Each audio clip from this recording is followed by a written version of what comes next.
You're listening to Who's Hot, the UK OCR podcast where Wil Chung, along with elite racers Becky, Neal, Chris Shipley and the occasional special guest, discuss the UK OCR series and other important races in the OCR calendar to find out who's hot. Hello and thank you for downloading the latest UK OCR Who's Hot podcast. My name is Wil Chung. I'm the host, and as always, I am here with my two elite racers. We've got Chris Shipley. Chris, how are you doing? Hey everybody, how's it going? Yeah, going well. And of course, we have our very own Becky Neal. Becky, how are you doing? Hey Will, hey Chris. I'm good, thanks. How are you? Good. How was your journey back from Tough Mudder Northwest all the way down? It must be a couple of hours, right? A couple. Several, I'd say. I think because I went up on the Friday night, driving on a Friday is never great. So I think I got there about 11, didn't work at like 5 maybe. So that was not ideal, but did manage to have a dinner. And then on the way home, went for some shopping on the way home. Stopped at Bicester, which is where I left my car, because we went in the Land Rover, of course, so we could get out the car park. Okay. Driving. Very, very smart move, no doubt. And of course, we've got our special guest. We've got Libby Joyce, co-presenter of our sister podcast, Pint Size OCR. Libby, welcome to Who's Hot. Hello, thank you for having me. You're very welcome. It's great to see you. So we're here. We're talking about Tough Mudder Northwest, which happened last Saturday, the 19th of October, over at Cholmondeley Castle, somewhere near Chester, Crewe sort of way, as we've just mentioned. Final race of the UK OCR series, race number 8, and also the series race spanning over 7 months. So it's been a long season. So we're going to go straight in with the results from Tough Mudder Northwest, starting with the males here. We've got Dan Titcombe first place, Russell Walsh second place, and Dasa Scanella in third place, followed by James Burton, Ramunas Wickes, Pete Gleeson, Jamie Stevenson, Liam Morrow, Jamie Schofield, Simon Briggs, and Sam McLeish. We'll go over to the female. No need to really look at the first place. We have our very own Becky Neal, followed by Charlotte Dehany. Third place, Libby Joyce, followed by Emma McCree, Ruth Batsey, Nkani Casillas, Claire MacArthur, Shelley Tompkins, Meg Ballum, and Wendy Brothers. In the Masters male, we have Dasa Scanella in first place, James Burton in second place, Ramunas Wickes in third place, followed by Pete Gleeson, Jamie Stevenson, Jamie Schofield, Simon Briggs, and Tim Krangle. And in the Masters female, we had Emma McCree in first place, Ruth Batsey in second place, Nkani Casillas in third place, Claire MacArthur in fourth place, followed by Wendy Brothers in fifth place. I really don't know what to say about the course. Libby, straight over to you. Let's talk about the conditions, I guess, first of all. Yeah, I'd say for me, I think it wasn't really like my kind of course, because obviously it was flat and I'm not really the quickest over flat. But overall, I think it was a really good course. The way that it was laid out and how far apart the obstacles were, they weren't really close together. They were all distance roughly the same. So for me, I think it was a good course overall. It was great to see you back, because we haven't seen you so much at the series, and we'll talk more about your race in particular. But I was really excited to see you. I know you love Tough Mudder. You mostly love the Infinity series, so it's really great to see you come back. Becky, we was talking about on the previous show that Tough Mudder Northwest is the muddiest, but probably not going to be so muddy for the first wave, which you guys went out on. But how wrong were we? I mean, we realized we were wrong as soon as you kind of entered the venue. Have you seen that bird's eye view photo of the venue? And it's just like brown, like the event village is just brown in a sea of nice green countryside. You could probably have some good photos afterwards of that TM shaped part of the run course that we did. They would kind of like going switching back. I'm like, oh yes, I remember on the map it's shaped like TM. But yeah, definitely muddy. I think actually it was more wet than muddy, like just flooded, like just constantly running through like marshes. Like the swamp stomp was just standard across the whole of the course, really, rather than being like a special obstacle. So like the drainage of the shoes was probably actually more important than some of the lugs, like for slippiness. Yeah.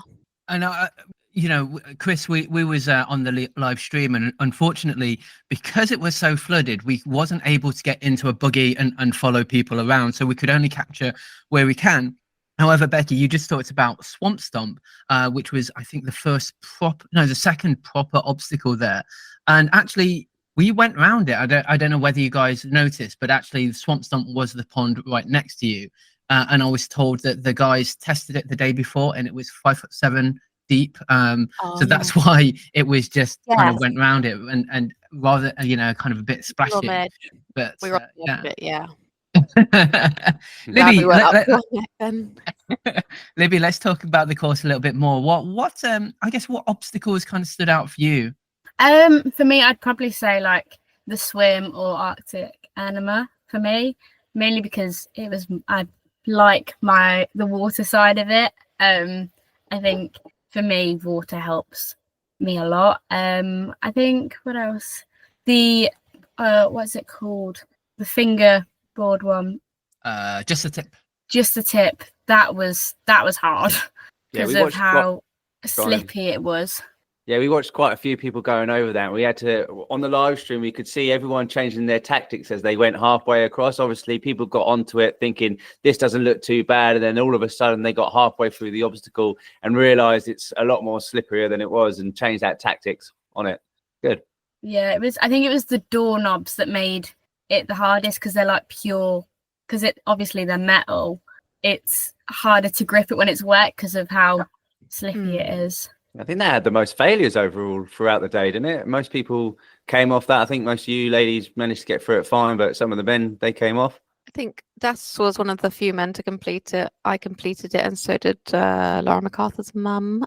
Look on the results, you can click on the penalties and see where people had 90 seconds at it. And if they have, it's probably that obstacle, because that was definitely the one with the highest failure rate.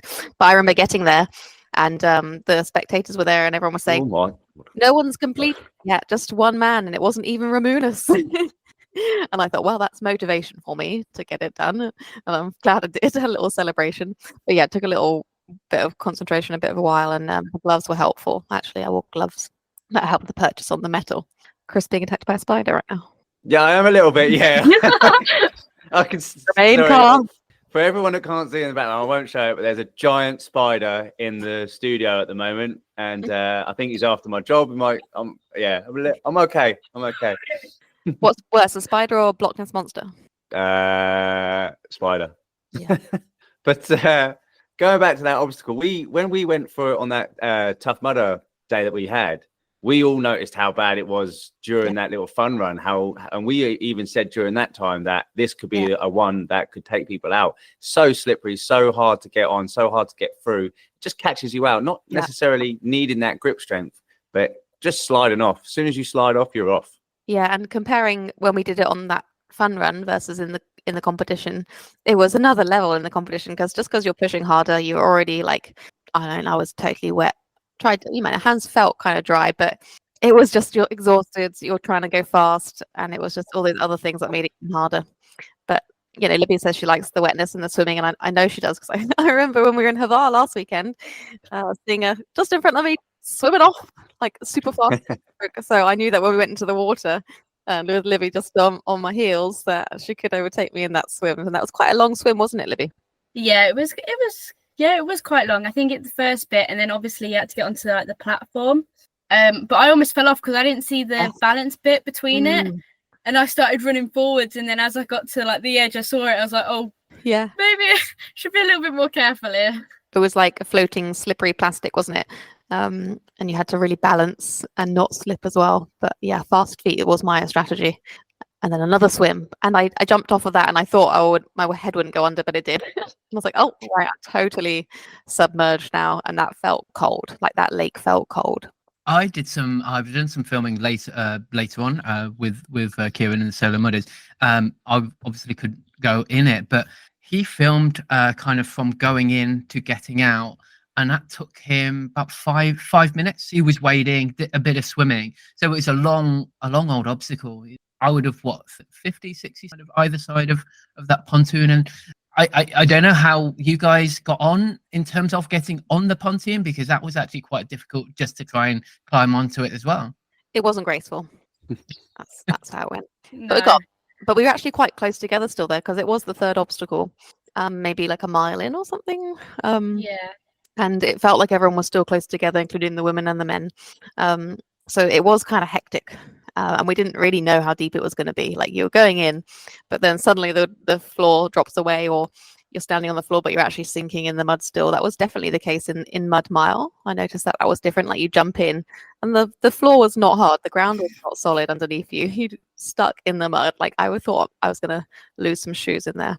Yeah, I think Just before we go, just before we go into Mud Mile, but I want to go back to island hopping because Chris, we saw it on the live stream. I don't know how great my camera work was, but we saw Russ and Dan go in together, and yet I think Dan kind of went in the wrong side, and he got caught out with how deep it was at that point. Yeah, it looked on the live stream that he got a bit of a shock going in there, and I think didn't he say after on the interviews that he sort of fell in the wrong way, and Russell managed to get a little bit ahead, but then as Dan is his usual self, as soon as he got back into that running, he was able to take off again. So didn't affect him too much. Apparently, though, Russell was saying that lake swim was colder than Arctic enema.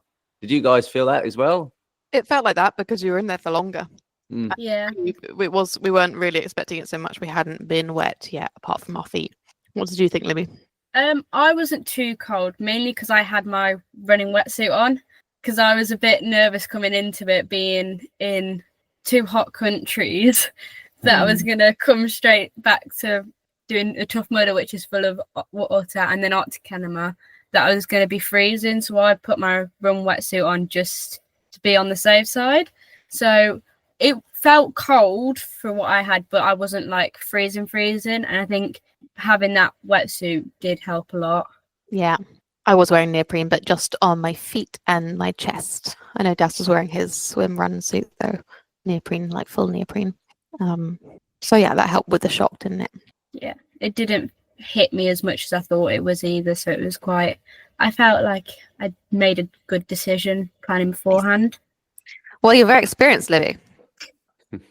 Wise beyond your years. Definitely. Let's go back to for interrupting you, Libby. Apologies for that. Let's go back to Mud Mile because I again saw it and how different it actually was to London South. And you just kind of think it's just trenches, aren't they? They're muddy trenches, but I think this was actually quite next level. Yeah, I think when I first jumped into it, I thought it wasn't going to be as deep, so I kind of like sunk, and then I was like, oh, maybe this is a bit deeper than I thought. So I had to like try bring my feet back up because I jumped in, so I sunk into the mud. So I had to try bring my feet back up and then change my tactic going through the other ones and try to jump a little bit further across. So I hit more the bank than in the middle. Did you see much of your opponents at this time? Was it a point in the race where you thought, oh, maybe I can push on or like hold back a little bit? Because when we were all racing into that sort of Mud Mile thing, it can really sap your energy. So like, it can be a point where you don't know whether to push on that bit because it's so sapping. Yeah, so I had Shy just in front of me. So as I started doing it, she was on, I think she had 3 left. So I tried to make the jumps a little bit bigger because I knew that the Block Ness was afterwards. So I tried to make a couple more jumps. So I knew that if I could get to Block Ness in time, because you can't really do that by yourself, and especially me because I'm smaller, I can't really reach the bottom of Block Ness yet. So I couldn't really grab the top of it to pull myself over. So I knew if I pushed that little bit, then hopefully it would help going into Block Ness. Strategy. Nice. Exactly. Nice strategy. That is a question actually, Libby, because you're being competitive and being kind of out towards the front. How did you get over Block Ness? I had Shelley's other half.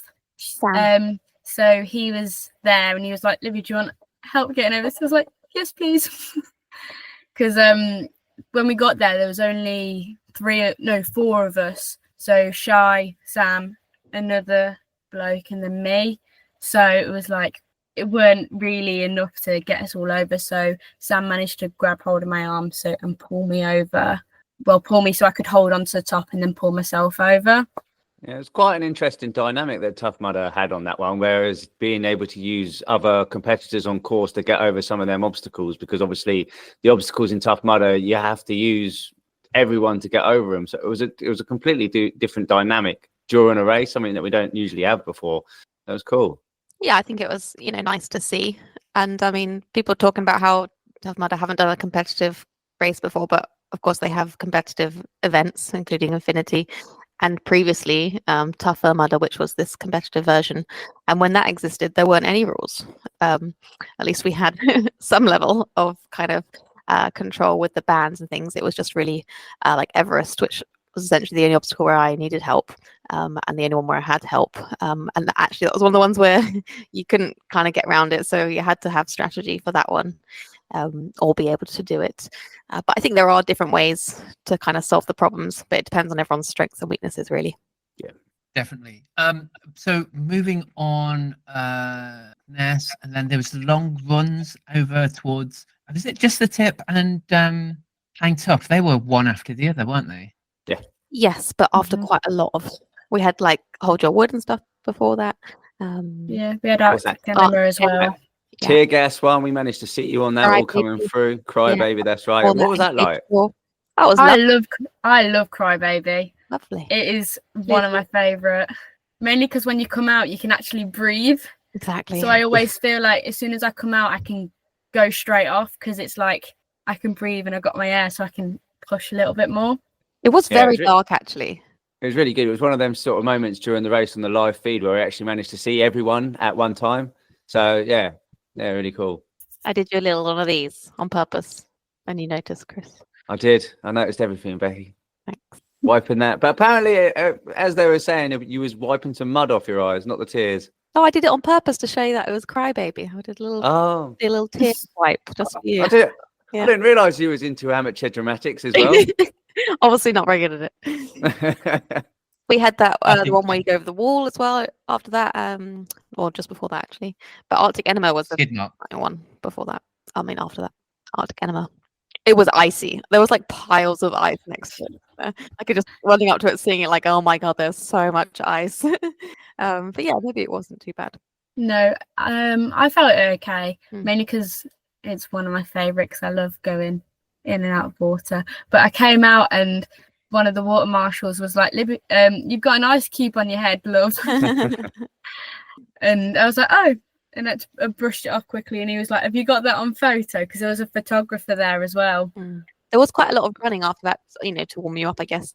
But actually quite soon after was the really high walls. How high are they? 8 foot? 8 foot walls? I think so. Euro walls, Will. They were quite soon after. 8 foot, yeah. 8 foot, I can just about reach it. When your calves and your muscles, like in your lower leg, feel cold, I actually do worry about hurting myself because I really have to sprint at it and jump off one leg, put my other leg on the wall and catch it. And it's like just in my reach. And I think, Libby, it's probably like pretty high for you to catch that. Some people stand and jump at it. But I really have to put everything into it. And I was quite conscious of doing that straight after going in the ice. I was really worried about hurting myself and I didn't really feel warm enough to do that. But it was all right in the end. I was cautious. But then we had the big zigzag on the runs and the Hold Your Wood. And then it was back into just the tip and Hang Tough, which was really exciting. And that's where we got to see most of you. And then it went into the final set of obstacles and we didn't know who was where, what was going on. We knew that Emma may have taken Libby, but we wasn't sure what had happened in the race before that. And then it all came down to it. We got the finish. You came over, what was it? The wall with the bars coming down at the end, Will? Everest? It was Pyramid Scheme. Pyramid Scheme, that's one. So we got Becky coming down Pyramid Scheme. Yeah. And then just going into it, finishing up. Nice. We also had Electric Eel in there. And I did get stung in that one. I made sure I was running with quite a few men at different points. And I was like trying to make sure I went in the same one. So I was less likely to get stung. I didn't get stung on that one, but I pelted it through electric shot therapy. So I definitely got zapped then. Did you get zapped, Libby? No. So I was quite cautious because I've never done the electric before. So that was actually my first time ever More than Chris, really? More than Chris. How come it's your first time? Because I've always skipped it when I've done Infinity.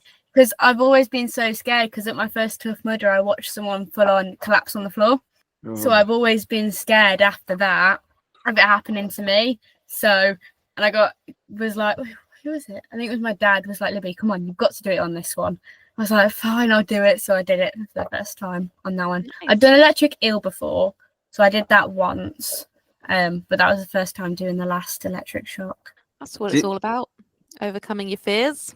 Do you know, if I was in that race, my dad's got like a 1950s rubber wetsuit, you know, like that one that James Bond has got back in the day. I probably would have worn that with the full face mask, everything. I wouldn't have got zapped.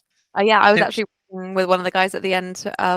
He was just ahead of me. Did help me up. Jamie helped me up, catch me up top of Everest. But I didn't realize he didn't do EST, and then ended up with a 90-second penalty. After all that, can't believe it. It's a difficult one. Oh, I thought he was doing Infinity, hence why he then just carried on. Maybe. I did notice, I don't know whether you saw, Chris, Shy seemed to be running with two guys a lot of the time, and whether it was a coincidence when I saw her that she was with those guys, or whether she actually was running with them and they for whatever reason was running the same pace. But I thought that would have been genius, because of course with Everest, with Block Ness and things, you do need that little bit of help. And actually, if you've got someone there with you at all those times, there's less stress of going, how am I going to do this alone? And also, you don't need to really then attempt a few times on your own. You've just got someone to help you there. I don't know whether you noticed that, Chris. Yeah, I noticed it a bit. I mean, it's difficult to say. I'm sure that she would have been giving it all her beans that she could, and those guys were just trying to keep up with her, probably. But yeah, it's definitely a tactic that's useful. If it's the same in any race, even if it's not like a Tough Mudder, if you're racing and you've got those elements where not necessarily you can get help getting up them, but if you've got like able to like go under nets together, things like that, working together does give you that advantage. And I think we all are, as racers, know that sometimes it is good to go into these obstacles in a group. It just makes it so much more efficient. And if you're doing everything efficient, you're getting through the race quick. Yeah, it was definitely my strategy throughout the whole race, really. Like, even though I didn't necessarily need it, I knew it was going to be Everest that was hardest for me to do on my own. So I'm probably need help. But I suggested I looked behind me before Devil's Beard. I knew that was like the second obstacle. We popped out the trails and it was on the hill on the horizon. I thought that, oh, Liam's behind me. Liam, come on. Like, we're doing this together. Come on. I'm all just because, like, is the hashtag for Tough Mudder tougher together, or is that out of date now? I don't know. But I was like, come on, please. And it worked so much better. But actually, that was quite hard on my quads. I don't know how you felt, Libby. But like, I was trying to go well under that because it was the start of the race and we were all still kind of close together. And I was trying to push up the hill, but you're crawling and your ponytail's getting stuck and all that. Yeah. Yeah. So I was with Shy, Sam, and then another bloke at that time as well. So it was quite handy being the small one, because with them around me, they lift it up higher, so I'm not actually touching such a shame. the net as much. Excellent strategy.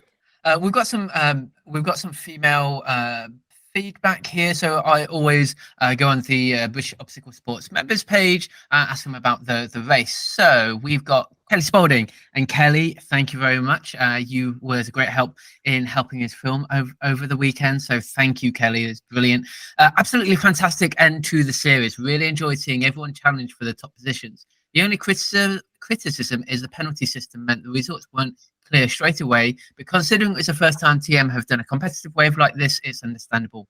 Already so excited how next year's series unfolds. Ruth Batsy, who is she won the Endurance League. What a day. I started broken, finished broken. Now, I guess a side note for me, she's doing World's Toughest Mudder, and I'm joining her for World's Toughest Mudder. And did she just do Oblivion or something last weekend? Anyway, long race, whatever it was. And she was debating whether to do Infinity. I said, this is your last chance to get some mileage in. And actually doing it on tired legs is really helpful for her. So sorry, Ruth, that was probably my fault that you're continually broken. So anyway, carry on. I hope everyone enjoyed the OCR series race. I thought the vibe was great. TM camaraderie at its best on course. The course was suitably wet, muddy, cold in places, energy sapping, testing in different ways to other races. Not so technical, but enough of a challenge to test everyone. Wendy Brothers, I enjoyed this more than I expected to. It was a different experience. Having assistance in a competitive race was novel. It did enable me to complete obstacles I would have failed, and I enjoyed helping others. The lake swim was good, not too cold, and while there was not so many obstacles, mostly there were good ones. The electric ones were definitely a mental challenge. The course was wet and surface muddy, but no ditches or rivers and no deep mud. The ground was extremely bumpy, so I was slow to avoid another twisted ankle, and the lumps and bumps probably made the race harder for the faster runners. And finally, from the females, Emma McCree was quite anxious going into this race, having never done a TM before and worried about the obstacles that required help. Needn't need to worry, as there were people at every obstacle when it was difficult to do alone, and loved the camaraderie. Loved doing Tough Mudder obstacles for a change because they were different to those in the usual race series, added a great variety to the youth series. I don't think we really talked so much about the running. We talked about the obstacles, but a lot of running, and I noticed kind of the back side of the course, it was quite lumpy, bumpy. Yeah, it was definitely, I think, more, I was glad I had my IROX on, especially because they support my ankles a bit more. So I think it was definitely uneven, and I think you could definitely feel that as well when you were running. Yeah, the risk was high every step, basically. The grass was a lot of effort to pick your legs up enough to have so it was energy sapping in that way, like just being able to lift your legs high enough to get past the long grass and then like going deeper into the water once you land. But yeah, the shoe choice was quite important in terms of the drainage. But the ankle stability was one of the kind of scarier parts, I think, especially on like certain patches of the course were even worse. So it was dodgy from that perspective, and hard work, and you really had to keep concentration. And some bits were actually quite long running section. You know, some people have been talking about how many obstacles there are versus running, and you can talk about the size of the events. I think, what was it, 5,000 people at this one, maybe, versus, you know, a recent one which was more like 12,000 people. I think the number of obstacles does actually depend on the sign up. So in a smaller event we'll have fewer obstacles, but I still really enjoyed it, like the amount of running. Maybe I'm biased because I did well and it suited me, but we didn't. It was still interesting enough. I mean, I was still paying attention the whole time and concentrating because you really have to be quite cool, and focused. Yeah, I think it was also hard as well because you could hardly see where like the ground is uneven because of the grass. So you had to make sure you were taking your steps carefully. Yeah, the old ankle. I was just going to say that ankle roll seems to be quite prevalent with a lot of races this year. I think there's been quite a few of us who's managed to roll an ankle on some long, mushy, worn-out grass, because I think where those horses get on them and it's wet and you just get them ruts and you can't see things. I think we've all had a little bit of a dodgy one. You've had a little bit of a dodgy one. I've had a little bit of a dodgy one. Libby, have you had a little bit of a dodgy one this year? You've been in all the hot countries, so you're all right. No, I haven't really had a dodgy one. Yeah, unfortunately, I think ankles are just sort of inevitable at some point. It's literally our anatomy that's kind of the problem there, and it kind of happens. I'm right, Becky, with a little bit of science, isn't it, to protect the knee? I don't know. I'm just the lab assistant, apparently. No. I'm glad you caught that, Becky, because I was going to talk about that too. If you want to be a lab assistant, I can train you. You're the lab assistant, Becky. We all know that I'm the real doctor here. I think Das is the lab assistant. He always seems to be running and got the masks on. He's the guinea pig. Yeah. Chris, let's talk a little bit about the men's race. Of course, I can't say of course. Dan, quite dominant, took first place, followed by Russell. But I thought that was a really good race between the two of them. And then actually third, fourth, and fifth was actually quite tight until I think Das again hurt his ankle or something. Something went wrong for him a little bit, so it slowed him down. Becky, sorry, I know you was eating this. Das was already injured. He rolled his ankle in Havar. So he was going in, but he wanted to, be in the fight for the Masters win. So decided to race. But the difference is it was when Das completed just the tip, but James failed, and so continued faster, and then knew that he needed to put 90 seconds in ahead of Ramunas. So James started pushing then after just the tip, but Das had 90 seconds up already, so was less worried, but then managed to stick with James anyway. but then they weren't racing for the line because there was already 90 seconds between them. So Yeah, 90 seconds is a huge amount of time, and especially in that kind of race where it's really, really difficult to put one foot in front of the other to gain time. Yeah. That's probably why on the live stream we didn't notice it too much, because Das looked very, very calm and collected. And I think in his head he probably knew that time that he made back. James was definitely pushing very hard. And I think looking at it from our point of view, because James was pushing so hard, it looked like he was really going for the race. But we didn't know what was going on. We didn't know the drama. Yeah, exactly. It was one of those races where you had to be in it, which is like what Kelly said about how you can't tell by watching who's in the lead. You know, at least at kind of other events where you have the penalty at the obstacle, you still have the race leader at the front ultimately. And even if you have the penalties before the end, you can still see who crosses the line, like with the 3-band system. This one is definitely the hardest, because also if the times are published before the actual penalties are added, then you can't even really necessarily see either. Okay, so I've got some feedback from some of the men from the British obstacle community. Nathan Hawkins: I normally do the longer stroke endurance races, so this was my first series race. Thought the event itself was awesome and loved the conditions, especially the swim. Seeing who else was on the start line was super intimidating, knowing I'd never be close to those guys, but actually really pleased with how my race went, and certainly consider series racing next year alongside the Endurance League. Special mention to the warm-up, that was a real buzz. And Tim Krangle: good way to end the season. Having done 4 UK series races already, this wasn't in my plans until recently, but glad I made the trip. Was interested to see how Tough Mudder would do a competitive race, and it worked fairly well. Ground conditions made running hard on the legs, but the course layout meant there was good gaps between water and grip obstacles, which allowed for hands to dry off a little bit. Not that technical a course, but great atmosphere all the way around, which meant that early on I decided to take a bit easier, enjoy chatting to various volunteers and other runners a bit too much. It sounds like how my races always seem to go. Sounds fun. I think there's so many stories, isn't there, from each competitor? Everyone has a story to tell. Like Shai had done a Havar with me and Libby the week before, and you know she doesn't like the wet races, she doesn't like the swimming race. So she was really having a personal challenge to overcome that, and she was really proud of that performance because there was so much water. And then Emma had a really strong run. Unfortunately, she had maybe a slight different, like a misdirection, because she didn't actually overtake you, did she, Libby? But finished the line first. So we kind of made some corrections for that. But she had a really strong run, like she was still in the mix. And then Inkani was pushing herself to try and keep up with Emma. And so there was like lots of these things going on. And then, like you say, Ruth doing that lap, there's like the kind of like a sprint lap first of all, and then carrying on for the infinity training. So there's all these things. And I saw quite a battle with the guys that were around me, which changed quite a lot in terms of the obstacles. You know, people was mentioning it's not that technical, but actually that one technical obstacle, which the majority of people failed, did influence the results. We were running with a group of like 5 people close together, and after that we were all separated one by one for the rest of the course. So like it did make a difference how you tackled that obstacle. And the one immediately after that, where you've just either had a positive experience or probably maybe a negative one, was to tackle the still wet hang tough, which was rings into the bars, which was brand new combination. I've never done that before in a race like this, and so you really didn't know how slippy it was going to be. And there's a technical official there, which was live streaming, which hopefully you caught a bit of it, Chris.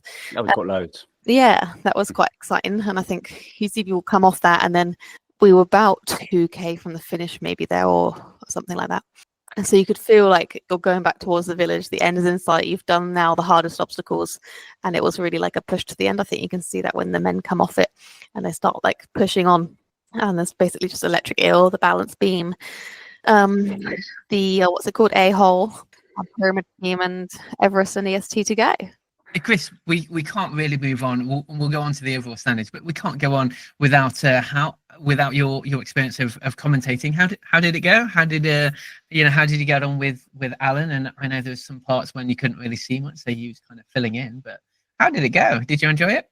Do you know what? I actually thoroughly enjoyed it. It's nice to be because I think everyone knows how much I love OCR, and it takes over all my life. So it's just really nice to have another aspect to be able to watch a race when I'm not at a race, and I get to talk about it whilst watching the race.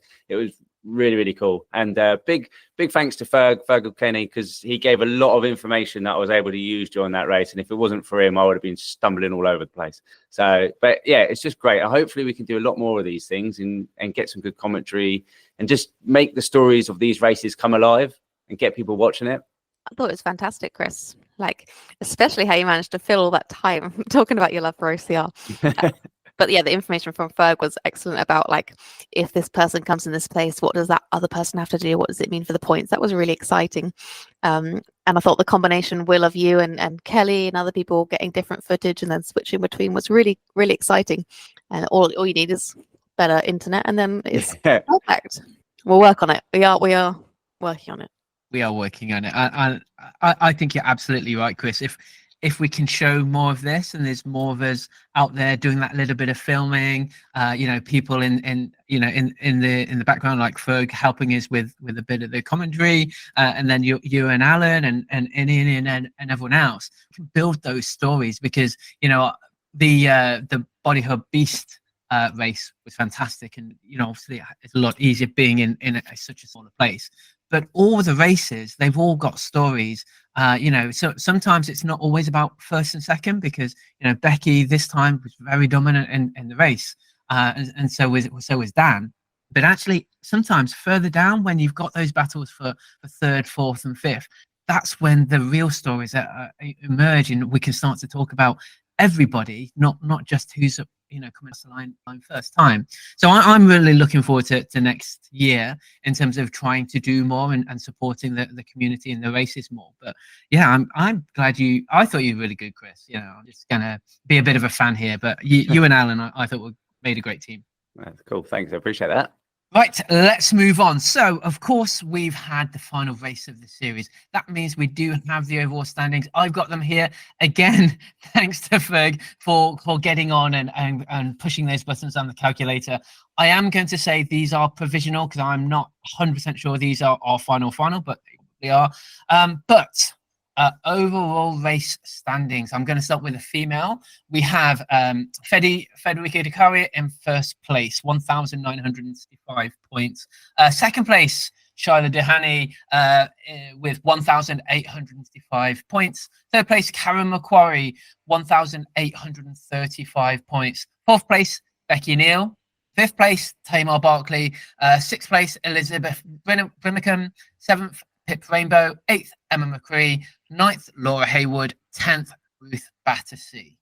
Move on to the men. So in first place, Dan Titcombe, four races, 2,000 points. So a clean sweep for Dan. Well, absolutely well done there. Second place, we had Russell Walsh, 1,895 points.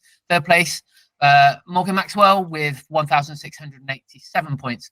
Fourth place, Finley Greenleaf. Fifth place, Das Ganella. Sixth place, Jason Brunnock. Seventh, Ramunis Wickes. Eighth, Darren Martin. Ninth, Leo Brimacombe. And 10th, Alex Young. Let's move over to the male.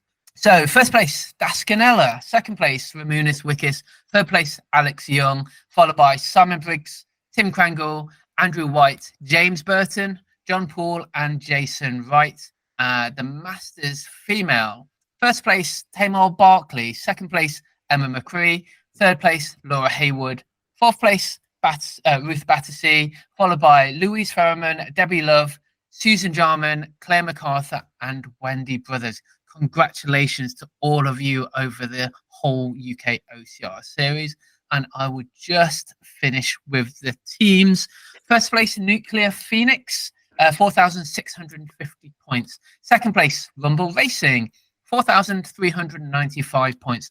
Third place, Fitbody Farm Freestylers, 4,221 points. Followed by fourth place, Nuclear Wild Forest. Fifth place, Primal Fitness. Sixth place, Field Fit. Seventh place, PT Barn Racers. Eighth place, Team Grit. Ninth place, OPP Warriors. And in 10th place, OMRM. Congratulations to all the teams. And I guess, Chris, it's great. One, Nuclear Phoenix, we're taken right to the edge this time. But, having 10, 11 teams in this series is in itself is absolutely fantastic. Oh, it's amazing. Yeah, the competition has just been through the roof this year. Everyone's had their little before season transfers. Everyone changed teams. Everyone sort of decided where they were going to be, and it really has been a great season, especially for the teams. It's been dramatic. It's been exciting. It's been a nice bit of banter between all of us, and everyone gets along really well. But it is great. It's great to have. Yeah, and Don't rub it in though, Becky. Well, 3 years in a row. Chris, don't need to say anything. But yeah, like it all came down to the last race actually. Well, not everything, but like for example, Shy overtook Karen with her result from Tough Mudder. So it really did come, you know, Fede didn't need to turn up, for example, but there was still some changes, including in the Masters, you know, podium, people being knocked off the podium as well. So it is like exciting that after 8 races we have some final results, and it was that kind of depth of competition in every category. Good job, everybody. Bigger and better things to come. Brilliant. Thanks, guys. So that has been the recap of Tough Mudder Northwest, which was our final race of the UK OCR 2024 season. It's been emotional, guys. It's been 7 long months, at least 14 episodes between us all. But and of course, we did Euros and we did the Worlds as well. Becky, I was just wondering about our predictions. Or will we talk about them another time? Because I think I did well in the men's race. You know, it's the first time you guys have remembered about the predictions in the recap. I am pulling those points together. I might need a bit of help from Fergie and his calculator. We will be talking about those in the recap later on. But great segue. We will be back in a couple of months' time. We're going to have a short break, but we are going to be back for 3 special episodes. We're going to be back for the UK OCR series recap, of course. We will also be covering the 3K series, and we'll be doing another special show for the endurance too. My thanks to Libby Joyce for being our special guest. Thanks, Libby. Thanks for coming on. Hope you enjoyed it. Thank you for having me on. I really enjoyed doing this. Great, thank you. You can see Libby on Instagram at Libby_OCR. And of course, she will be co-presenting with Finley Greenleaf on Pint Size OCR at some point in the near future. Where's your medal anyway, Libby? I can't see it in the background or anywhere. No, it's hanging up in my room, but there is... replaced it with a band. Headband. No. But I have spoken to Finn actually. He actually messaged me afterwards saying we've got another one planned. Nice. Oh, so there is one coming soon, hopefully if we can get it going. But yeah, there is one coming. Good. Brilliant. Thank you, of course, to my 2 OCR races. We've got Dr. Chris Shipley. You can find him on Instagram at Obstacle Race.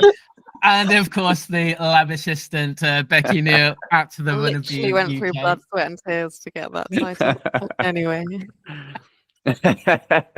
Sorry, guys. Well, we all know. We all know. Just because you kind of talk about a little bit of pseudoscience doesn't make you a Dr. Chris.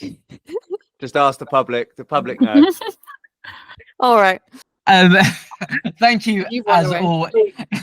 Thank you, as always, to British Obstacle Sports for supporting the UK OCR series. You can follow them at British Obstacle Sports. And, of course, you're downloading and listening to this UK OCR podcast. So you should be following UK OCR along all the social channels at UK OCR.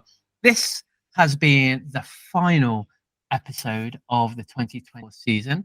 My thanks to Chris and Becky for the whole season. But as I've mentioned, we will be back sometime in December with 3 special episodes. But until then, we'll see you in the next one.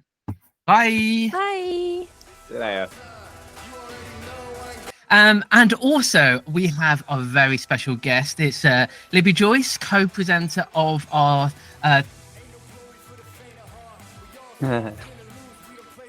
what the hell is it fucking called? Pint Size Wil. Size. Jeez, that's staying in, I think. It's not staying. And of course, we're welcoming our special guest, Libby Joyce, who is a co-presenter of our very own UK OCR. Oh, for fuck's sake! Wil, younger people present. That's war enough when we're And we have our special guest today. We've got Libby Joyce, who is from our sister podcast, Pint Size. I don't know what's wrong with me today.